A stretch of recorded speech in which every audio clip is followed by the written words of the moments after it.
And now, it's time for another Dice Tower review with Tom Vasel.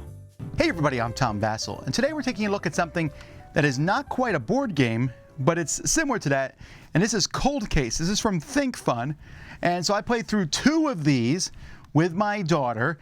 These are essentially, hey, something happened way in the past, a cold case, a murder.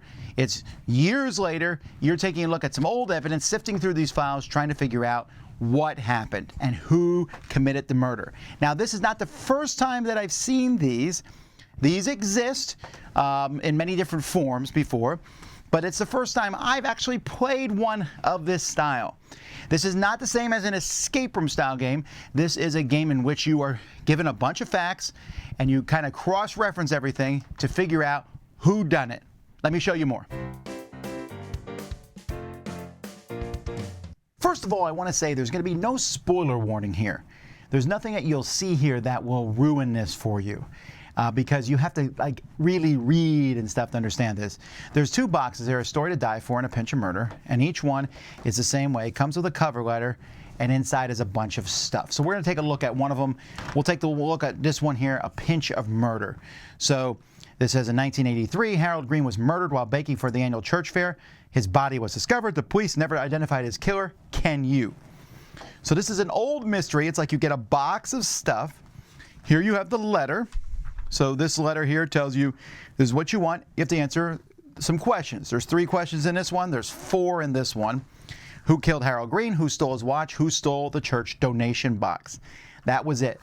On the back here is a bunch of documents that are here. Now this serves 2 purposes. It gives you some idea of some stuff, but it kind of identifies what everything is, but it's also just a way to make sure you have everything. But you have a folder full of stuff. So let's take a look at the stuff that comes with this one. So here we have a church bulletin from St. Mary's Church with pictures of people and then a couple pictures stapled in here.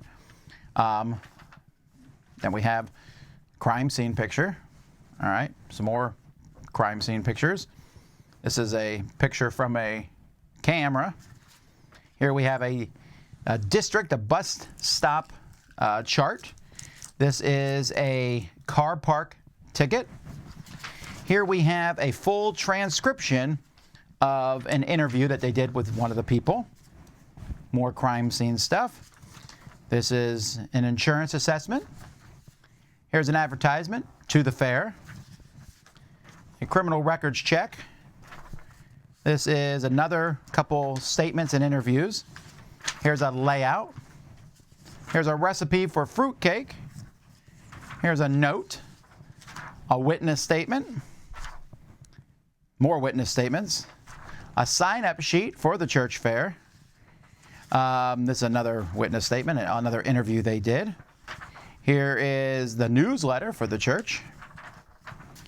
Here we have a call log from the police, a map of the town that this all happened in, another witness statement, an autopsy report, and a newspaper clipping, which looks like an actual newspaper clipping. Now, one thing to realize in this, folks, there's nothing here like read the first letter of each word. This is not an escape room. So like I said, everything I just showed you, you can't just say, oh, I saw a secret clue. No, there's no hidden compartments here. There's nothing. This is literally just a bunch of stuff you need to read over and figure out the answers to those questions. Once you do, you go to the website, and it will tell you on the box, go to the website and you figure out, you put in there if you think you got it right or not, and they'll ask you some questions, and if you're wrong, they'll tell you, did you look at this evidence, etc. And then you see if you win or lose. That's pretty much how you play. Okay, there's not a lot to talk about here, folks. With components, there are small boxes, but I will say you don't have to destroy anything, and you can put everything back in pretty neatly when you're done. I think they did a good job at making it look very realistic. I mean, the pictures could be anybody, but the dialogue and everything seems to be written very well. So I was pretty happy with these components, and there's also enough stuff in these to pass out even if you're playing with 4 players. So there you have it. That is, these, I really like these. When I was a kid, I read a book series called Encyclopedia Brown, which gave these and you had to figure out something. Now, usually it was a piece of knowledge that would help you solve the case. But logic problems, these kind of really fall into that same category for me. Now, there's a lot going on in these. And, you know, the one I showed you had only 3 questions. But to answer any particular question, what you need to do is you need to figure out who are the possible suspects. And then try to eliminate them. You might need to do it by using time, okay, here's all these different times. This person was here, this person was here. They couldn't possibly be this way. This person said this about somebody else. Is it possible that there were multiple crimes being committed and neither one had anything to do with the first one?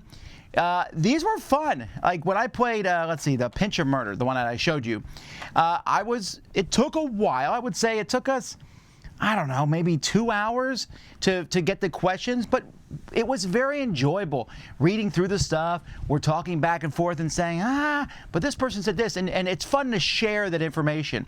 You could play this by yourself, and I don't see that there's any problem with that, but I think it was fun to try to get together with other people and say, hey, yada, yada, yada, yada, yada. You know, what do you think about this? Oh, this person said this. Oh, wait a minute, that's who's in this picture. That sort of thing. I don't think they were particularly difficult, and that's good. These say 14 plus. I played it with my 12-year-old daughter, but I don't think there was anything in here that was over the top. There was murder, you know, but it wasn't like it was giving very gory details. It was just trying to figure out who had motive, why did they do it. I didn't think this was particularly gruesome or anything, and I found it to be very interesting. Both of the stories, I think, take place in England, and if maybe one's in America, I don't know for sure. Well, the pincher murder definitely was in England, so there's a few cultural things. I was like, that's interesting as we read through, but it was entertaining and fun. So this is maybe not for everyone who likes board games, but if you want a puzzle and realize that these are replayable, when you're finished, it even says on here, give to your friends to play. So there's that. You can buy these used and they work as long as the person who packaged them up hasn't got rid of anything. So check them out. I found these to be a nice diversion. I like escape room games, but sometimes I just want to solve a good mystery, and these were a lot of fun in that regard. I'm Tom Vasel. You've been watching the Dice Tower. Dice Tower judgment approved.